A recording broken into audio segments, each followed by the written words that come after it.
ఒక అన్నదమ్ములు ఉన్నారు, రామ్ ప్రసాద్, శ్యామ్ ప్రసాద్. రామ్ ప్రసాద్కి పెళ్ళైంది 2 పిల్లలు, శ్యామ్ ప్రసాద్కి పెళ్ళైంది 2 పిల్లలు. రామ్ ప్రసాద్ భార్య, శ్యామ్ ప్రసాద్ భార్య తోడికోడళ్ళు అయిపోయి మన దానిలో సహజం కదా గొడవ పెట్టుకోవడం. ఇద్దరికి పడలేదు, కోట్ల ఆస్తి, ఇద్దరు విడిపోయినారు, ఎవరింట్లో వాళ్ళు ఉంటున్నారు. ఒక అబ్దుల్లా వచ్చిండు బంగ్లాదేశ్ నుంచి, రోహింగ్యా ముస్లింలు అనుకోండి. వాడికి 4 భార్యలు ఉన్నారు, 18 మంది పిల్లలు ఉన్నారు. రామ్ ప్రసాద్ ఇంట్లో పనికొచ్చిండు.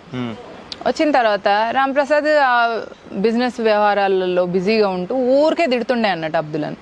అప్పుడు అడిగిందంట రామ్ ప్రసాద్ భార్య, అదే సార్ నేను ఇట్లా తిడుతుంటే నీకు కోపం వస్తలేదా అబ్దుల్లా అంటే, ఎందుకు కోపం వస్తుంది మేడం, సార్ పని చేసేది నా భార్య నా పిల్లల కోసమే కదా అనగానే అప్పుడు రామ్ ప్రసాద్ భార్య అయ్యి మా ఆయన నీ కోసం నీ పిల్లల కోసం ఎందుకు చేస్తున్నాడు, నా కోసం నా పిల్లల కోసం చేస్తుండే కదా అని అన్నాడు.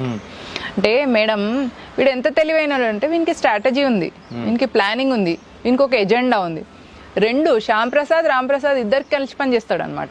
అంటే ఇక్కడ ఆఫీస్లో ఈయనకు బిజినెస్కి, అక్కడ ఆయనకు బిజినెస్కి. ఎందుకంటే అన్నదమ్ముల మధ్యలో ఎంత బ్రేక్ ఏం రాలేదు కదా, రాదు కదా సహజంగా. తోడుకోడళ్ళకి రాదు, ఫ్యామిలీ వేరే ఉంటుంది కానీ అన్నదమ్ములు మంచి మాటలు ఉన్నారు కాబట్టి వీడు ఇద్దరికి మీడియేటింగ్ ఉన్నారు.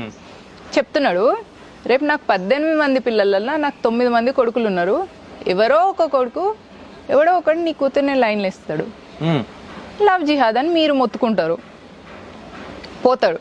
అరే నా చెల్లెని ఎట్లా వేసుకోపోతావురా అని చెప్పేసి నీ కొడుకు వస్తాడు.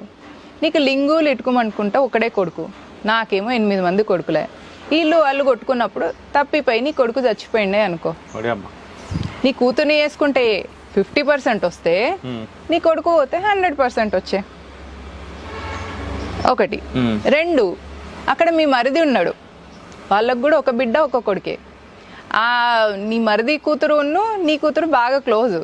సో ఆ పిల్లని కూడా మావాడు ఎవడో ట్రాప్ చేసేది ఉంటే అప్పుడు అమ్మాయికి అక్క దగ్గర ఉంటాం, అక్క నేను కలిసి ఉంటామని చెప్పేసి అది కూడా వస్తుంది. అక్కడి నుంచి ఇంత ఆస్తి వచ్చాయి. అసలు మీ మొత్తం ఫ్యామిలీలో ఉన్న ఆస్తిలో 2/3 నాకే వచ్చాయి. మీరు అంతా నా కోసమే పని చేయబట్టే నేను ఇంకా దేని గురించి ఆలోచించాలి, దేని గురించి బాధపడాలి, పిల్లల్ని కనుక్కుంటే అయిపోతుంది కదా అని అన్నాను. ఈ కథ ఖచ్చితంగా సపరేట్గా కట్ చేసి దీనికంత బ్యాక్గ్రౌండ్ మ్యూజిక్ వేసి జనాలకి ఇంట్రెస్టింగ్గా తయారు చేసి, ఎందుకంటే ఖచ్చితంగా చూడాల్సినటువంటి కథ కాబట్టి ఎంత వీలైతే అంత ప్రయత్నం చేస్తాం. దయచేసి ఇది ఈ వీడియో షేర్ చేయడమే కాదు, ఈ కథ సపరేట్గా షార్ట్స్లో పెడతాం, అది కూడా మీరు డౌన్లోడ్ చేసి పంపినా సరే అబ్బా ఖచ్చితంగా ప్రపంచానికి తెలుపుర్రి.